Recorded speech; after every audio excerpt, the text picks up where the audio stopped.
আবার পেছালো খালেদা জিয়ার লন্ডন যাত্রা। তাকে নিতে আজও এয়ার অ্যাম্বুলেন্স আসছে না বলে জানিয়েছে বিএনপি চেয়ারপারসনের উপদেষ্টা ডাক্তার এনামুল হক চৌধুরী। অসুস্থ বিএনপি চেয়ারপারসনকে উন্নত চিকিৎসার জন্য লন্ডনে নেওয়া যাবে কিনা সেটি তার শারীরিক অবস্থার উপর নির্ভর করছে বলে জানিয়েছে দলটির নেতারা। খালেদা জিয়াকে লন্ডনে নিয়ে যেতে কাতার সরকারের ব্যবস্থাপনায় জার্মানি থেকে এই এয়ার অ্যাম্বুলেন্সটি আজ রাতে আসার কথা ছিল। এর আগে বিএনপির পক্ষ থেকে জানানো হয়, তার স্বাস্থ্য অনুকূলে থাকলে এবং মেডিকেল বোর্ড অনুমতি দিলেই লন্ডনের উদ্দেশ্যে যাত্রা করবেন খালেদা জিয়া। এখন পর্যন্ত বিএনপি চেয়ারপারসনের শারীরিক অবস্থা অপরিবর্তিত রয়েছে। এভার কেয়ারের পক্ষ থেকে জানানো হয়, শুক্রবার রাতেই তার এন্ডোস্কোপি করা হয়েছে। এর আগে শুক্রবারেই উন্নত চিকিৎসার জন্য সাবেক প্রধানমন্ত্রী খালেদা জিয়াকে কাতারের আমিরের বিশেষ এয়ার অ্যাম্বুলেন্সে করে লন্ডনে নিয়ে যাওয়ার কথা ছিল, কিন্তু কারিগরি জটিলতায় তা সম্ভব না হয় এই বিকল্প ব্যবস্থা করেছে কাতার সরকার।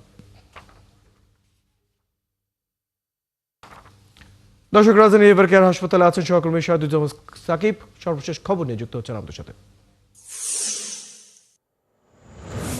সাকিব, খালেদা জিয়ার লন্ডন যাত্রা তো আবারও পেছালো, এ নিয়ে কি বলছেন নেতাকর্মীরা, আর শারীরিক অবস্থা নিয়ে নতুন কিছু শুনেছেন কিনা?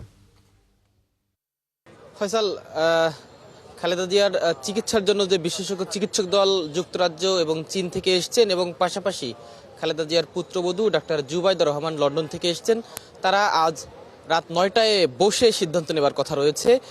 তবে দুপুরের পরই ডাক্তার জুবাইদা রহমান তিনি এভার কেয়ার হাসপাতালে আসবেন এবং তিনি বেগম জিয়ার শারীরিক যে অবস্থা সেটি পর্যবেক্ষণ করবেন। এরপরে হয়তো আনুষ্ঠানিকভাবে সিদ্ধান্ত নেওয়া হবে যে তাকে লন্ডনে নেওয়া হবে কিনা।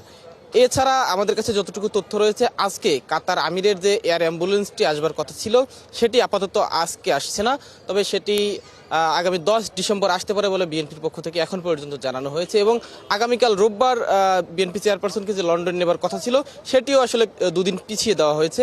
এছাড়া বিএনপি চেয়ারপারসনের সঙ্গে যারা সফরসঙ্গী হিসেবে যাবার কথা ছিল তাদের লিস্টটাও ছোট হতে পারে বলে বিএনপি থেকে এখন পর্যন্ত জানানো হয়েছে। তবে কোনো তথ্যই কিন্তু এখন পর্যন্ত আনুষ্ঠানিকভাবে আমাদেরকে নিশ্চিত করা হয়নি, কিংবা বিএনপি চেয়ারপারসন এভার কেয়ার হাসপাতালে কোন অবস্থায় আছেন, তার শারীরিক অবস্থা কোন পর্যায়ে আছে, কোনো উন্নতি হয়েছে কিনা সে ধরনের তথ্যও কিন্তু আমাদের কাছে নেই, অপরিবর্তিত রয়েছে এমনটাই আমরা এখন পর্যন্ত জানি। এবং তাকে আপাতত বিশেষজ্ঞ চিকিৎসক টিম তাদের সিদ্ধান্তের আগে তাকে নেওয়া হবে কিনা নিশ্চিত করে কোনো কিছুই বলা যাচ্ছে না। নেতাকর্মীদের মধ্যেও একটা ধোঁয়াশা রয়েছে, আমরাও আসলে নিশ্চিত করে কোনো কিছু বলতে পারছি না।